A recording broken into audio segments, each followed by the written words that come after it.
শব্দে লুকিয়ে আছে স্বজন হারার বেদনা, বিজয় শব্দে লুকিয়ে আছে সব হারানোর যন্ত্রণা। লাল সবুজের বিজয় নিশান হাতে হাতে ছড়িয়ে দাও। ছড়িয়ে যাক এই গানের লাইনের মতোই 1971 সালের মহান বিজয় সেই ধ্বনি। আজ 16 ডিসেম্বর মহান বিজয় দিবস।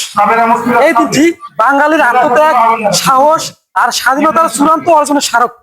দীর্ঘ 9 মাস রক্তক্ষয়ী সংগ্রাম আর অগণিত প্রাণের বিনিময়ে আজকে জন্ম নেয় এই স্বাধীন সার্বভৌম বাংলাদেশ।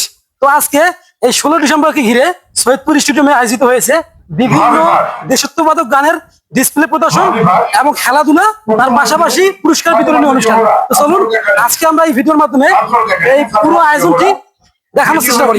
16 ডিসেম্বর বাংলাদেশের ইতিহাসে এক গৌরবময় ও স্মরণীয় দিন। এই দিনে দীর্ঘ 9 মাসের মুক্তিযুদ্ধের পর বাংলাদেশ বিজয় অর্জন করে এবং একটি স্বাধীন রাষ্ট্র হিসেবে বিশ্বের বুকে আত্মপ্রকাশ করে। অসংখ্য শহীদ ও বীর মুক্তিযোদ্ধার আত্মত্যাগের বিনিময়ে অর্জিত স্বাধীনতা আমাদের জন্য গর্বের এবং দায়িত্বের। তাই বিজয় দিবস আমাদের কাছে শুধু আনন্দের দিন নয়, বরং আত্মত্যাগ ও দেশপ্রেম স্মরণ করার দিন। এই দিনের গুরুত্ব চেতনাকে নতুন প্রজন্মের মাঝে তুলে ধরতে প্রতি বছরের ন্যায় এবারও 16 ডিসেম্বর উপলক্ষে সৈয়দপুর স্টেডিয়ামে বিশেষ আয়োজন করা হয়। সকাল থেকেই স্টেডিয়াম এলাকায় ছিল উৎসবমুখর পরিবেশ। লাল সবুজের সাজে সাজানো পুরো মাঠে মানুষের ঢল নামে।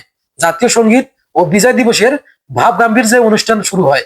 অনুষ্ঠানের শুরুতেই সৈয়দপুরের বিভিন্ন স্কুল ও কলেজের শিক্ষার্থীরা প্যারেডে অংশগ্রহণ করে। শৃঙ্খলাবদ্ধভাবে তাদের পদাচারণা বিজয়ের দৃঢ়তা ও ঐক্যের প্রতীক হিসাবে ফুটে ওঠে। শিক্ষার্থীদের পাশাপাশি স্কাউট সদস্যরাও প্যারেডে অংশ নেয়, যা অনুষ্ঠানে আলাদা গুরুত্ব যোগ করে।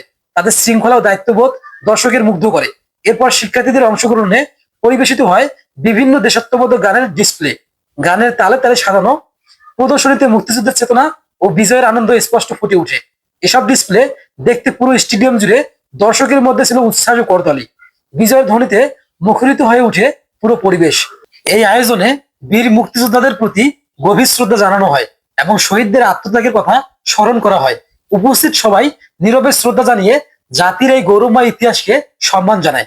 এই মুহূর্তগুলো ছিল অত্যন্ত আবেগঘন, যা সবাইকে দেশপ্রেমে আরো অনুপ্রাণিত করে। অনুষ্ঠানে উপস্থিত ছিলেন জেলা প্রশাসন, উপজেলা প্রশাসনের কর্মকর্তাবৃন্দ এবং বিভিন্ন শিক্ষা প্রতিষ্ঠানের শিক্ষক ও শিক্ষিকারা। তাদের উপস্থিতিতে অনুষ্ঠানটি আরো সুশৃঙ্খল ও মর্যাদাপূর্ণ হয়ে ওঠে। শিক্ষার্থীদের উৎসাহ দিতে এবং বিজয় দিবসের গুরুত্ব তুলে ধরতে তাদের ভূমিকা ছিল প্রশংসনীয়।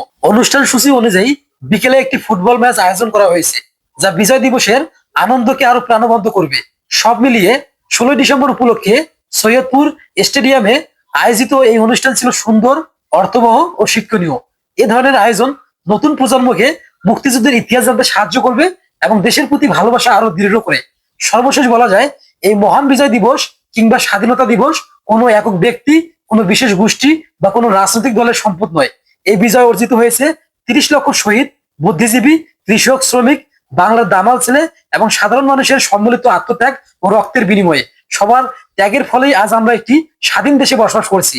এই ইতিহাসকে সম্মান করা, ঐক্য ধরে রাখা এবং দেশের জন্য কাজ করাই বিজয় দিবসের প্রকৃত শিক্ষা।